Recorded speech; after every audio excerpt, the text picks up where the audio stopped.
उम्र है 14 वर्ष। 14 वर्ष, ये देखिए 14 वर्ष लड़का, इस उम्र का लड़का, आपको यकीन होता है कि दलाली डील करेगा किसी से? करेगा नहीं ना? तो समझ लीजिए तेजस्वी प्रसाद यादव जी जो लेकिन तेजस्वी प्रसाद यादव जी 14 वर्ष की उम्र में, यहाँ 14 वर्ष का कोई लड़का है कि नहीं है? कोई 14 वर्ष का लड़का है ही है ना? ये है इधर।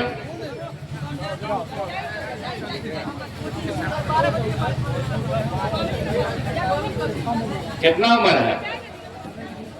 14 वर्ष। 14 वर्ष, ये देखिए 14 वर्ष लड़का, इस उम्र का लड़का, आपको यकीन होता है कि दलाली डील करेगा किसी से? करेगा नहीं ना? तो समझ लीजिए तेजस्वी प्रसाद यादव जी जो तेजस्वी प्रसाद यादव जी में देखा, जब वो राजनीति में आए यहाँ और देखा कि लालू का विकल्प बन सकता है, अम्बेडकर साहब को इस देश में जमा सकता है, डॉक्टर लोहिया, अम्बेडकर साहब, जननायक कर्पूरी ठाकुर के विचार को जमा सकता है, गरीबों का उद्धार कर सकता है, हजारों साल से सताए गए लोगों को मजबूत कर सकता है, तो 14 वर्ष की उम्र में आरोप लगाया कि उस समय यह दलाली रेल का ठेका डील कर रहा था।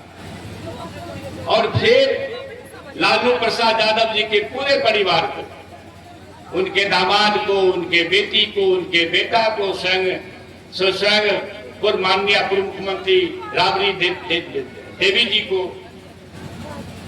दामाद को, समधी को, सबको फंसाया। कई बार उनके कई ठिकानों पर छापामारी हुआ, आज तक ढेला पत्थर गाय गोबर के सिवा कुछ मिला नहीं ना?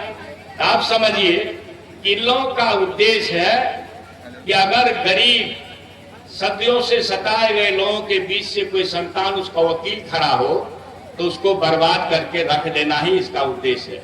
यही नफरतवाद है, यही संप्रदायवाद है। मेरे हाथ में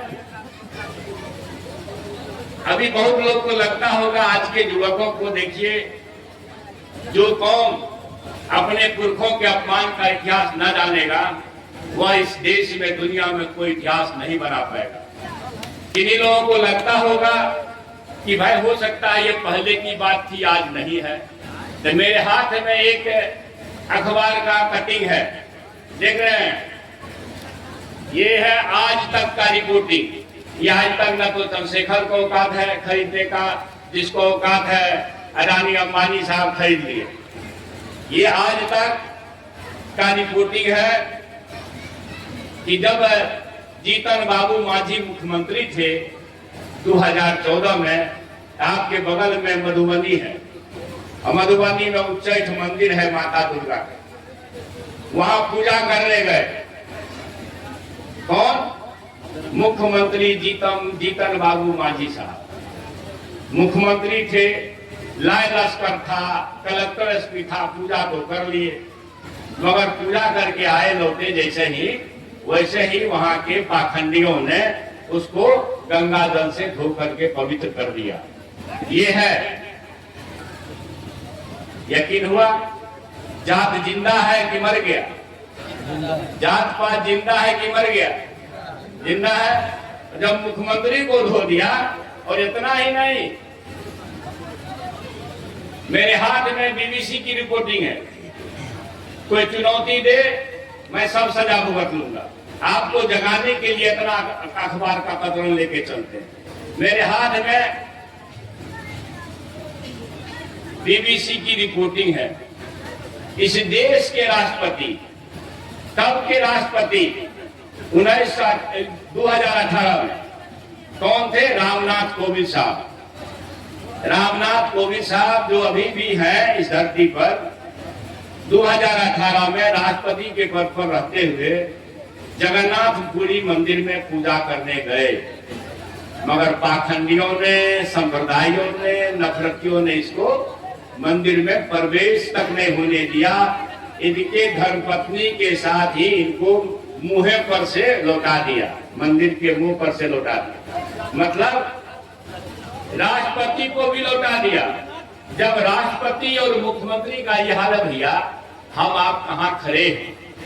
बाबा साहब अम्बेडकर इस देश में जहां मनुवाद ने यह कह दिया कि फला फला जात अछूत है, उस जात बिरादरी में पैदा हुए। मध्य प्रदेश और महाराष्ट्र के इलाके में, मध्य प्रदेश के बॉर्डर और महाराष्ट्र के बॉर्डर जहां मिलती है, वहां इस जाति के लोग, अंबेडकर साहब के महान जाति के लोग बड़ी संख्या में। जिस जाति में अंबेडकर साहब पैदा हुए, उस जाति के लोगों को पहले कुआं छोड़िए, चापाकल तो कहीं कहीं था, चापाकल छोड़िए, कुआं तक में, और कुआं छोड़िए सार्वजनिक तालाब में भी पानी पीने नहीं देता था। जहां कुत्ता पानी पी सकता था, जानवर पानी पी सकता था, वहां भी एक बड़ी जमात को अछूत के नाम पर पानी नहीं पीने दिया जाता था। उस परिवार में पैदा होने वाला व्यक्ति 14 संतान में से सबसे छोटा बाबा साहब अम्बेडकर हुए, और प्रभु परमात्मा ने उनको इतना ज्ञान दिया। मित्रों देखिए, मैं हर मन से कहता हूं, ईश्वर किसी जाति का दास नहीं है, परमात्मा किसी जाति का दास नहीं है। अगर परमात्मा किसी जाति के दास होते तो बाबा साहब अम्बेडकर इस दुनिया के ज्ञान के प्रतीक, सिंबल ऑफ नॉलेज नहीं होते। अगर परमात्मा ईश्वर खुदा किसी जाति के दास होते तो इस देश की प्रथम महिला शिक्षिका पिछड़ी जाति में पैदा होने वाली महात्मा फूले की पत्नी सावित्रीबाई, माता सावित्रीबाई फूले नहीं होती। इसका मतलब ईश्वर का हुकुम जाति का नहीं है। मैं हर मन से कहता हूं, चुनौती है। प्रभु श्री राम जी का दर्शन है कि इस मनुवाद द्वारा अछूत बनाई गई माता सबरी देवी के जूठे बैर खाए। कितना लोग जानते हैं ये बात? एक बार हाथ उठाए, कितना लोग जानते हैं? सब लोग जानते हैं लगभग। तो माता सबरी देवी के जूठे बैर क्यों खाए? प्रभु श्री राम जी। और अब बताइए, हम लोग तो यहाँ बैठे हुए हैं या देश में कोई भी लोग है, वो क्या प्रभु श्री राम से ज्यादा होशियार है या प्रभु श्री राम से ज्यादा पाक साफ है? अगर नहीं है तो भगवान राम जी मान लीजिए कि भगवान राम जी भी जाति व्यवस्था से दुखी थे, कुपित थे, और इसलिए जब उन्होंने सबरी का जूठ बैर खाया होगा तो उनके मन में आया होगा कि अगर हम खा लेंगे तो सब लोग कम से कम ताजा शुरू कर देगा, तो समाज से जाति व्यवस्था, ऊंच नीच, छूत अछूत खत्म हो जाएगा।